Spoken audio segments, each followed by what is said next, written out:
গর্ভবতী মায়েদের জন্য বিশেষ বার্তা আসছে আগামী 21শে সেপ্টেম্বর রোজ রবিবার খণ্ডগ্রাস সূর্যগ্রহণ। অর্থাৎ এটা বাংলাদেশ এবং ভারতীয় উপমহাদেশে যদিও অদৃশ্যমান, তারপরেও গর্ভবতী মায়েদের জন্য বিশেষ বার্তা। কারণ দৃশ্যমান হোক বা অদৃশ্যমান হোক, প্রতিটা গ্রহণই গর্ভবতী মায়েদেরকে সতর্কতার সহিত পালন করতে হবে। তো কোন সময়ে এই গ্রহণ লাগবে এবং কখন ছাড়বে, বাংলাদেশ এবং ভারতের সময়টা আমি বলে দিচ্ছি। 21শে সেপ্টেম্বর রোজ রবিবার রাত্রি 11টা 29 বাংলাদেশ সময় এবং শেষ হবে 3টা 53 আর ভারতীয় সময় 10টা 59 শুরু হবে এবং শেষ হবে রাত 3টা 24।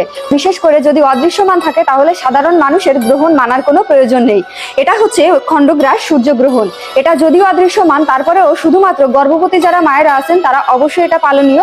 এবং এই সময়টাতে আপনারা চাইলে ভগবানের নাম কীর্তন শ্রবণ করতে পারেন, মুখে হরিনাম জপ করতে পারেন এবং যদি শুয়ে থাকতে ইচ্ছা হয় তাহলে আপনারা চিত হয়ে সোজা হয়ে শুয়ে থাকতে পারেন। এছাড়া বসবেন না বা হাঁটাহাঁটি করা সবচেয়ে ভালো। চুল সম্পূর্ণরূপে খোলা রাখবেন। এই সময়ে ওয়াশরুমে যাওয়া উচিত না। পাশাপাশি হচ্ছে জল থেকে শুরু করে কোনো খাবারই গ্রহণ করা উচিত না। আর এই গ্রহণের সময়ে বেঁচে যাওয়া কোনো খাবার অবশ্যই গর্ভবতী মায়েরা গ্রহণ করবেন না। তবে যেহেতু এটা অদৃশ্যমান, তাই সাধারণ মানুষের জন্য এটা পালনের কোনো দরকার নেই, কিন্তু যারা গর্ভবতী আছে তাদের অবশ্যই পালন করতে হবে।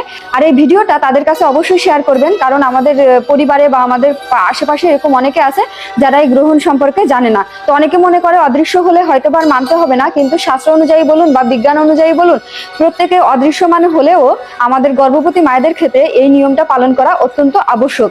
আর যদি কোনো প্রশ্ন থাকে তাহলে অবশ্যই কমেন্ট করতে পারেন আর ভিডিওটা অবশ্যই শেয়ার করবেন সকলের কাছে। ধন্যবাদ সবাইকে। হরে কৃষ্ণ।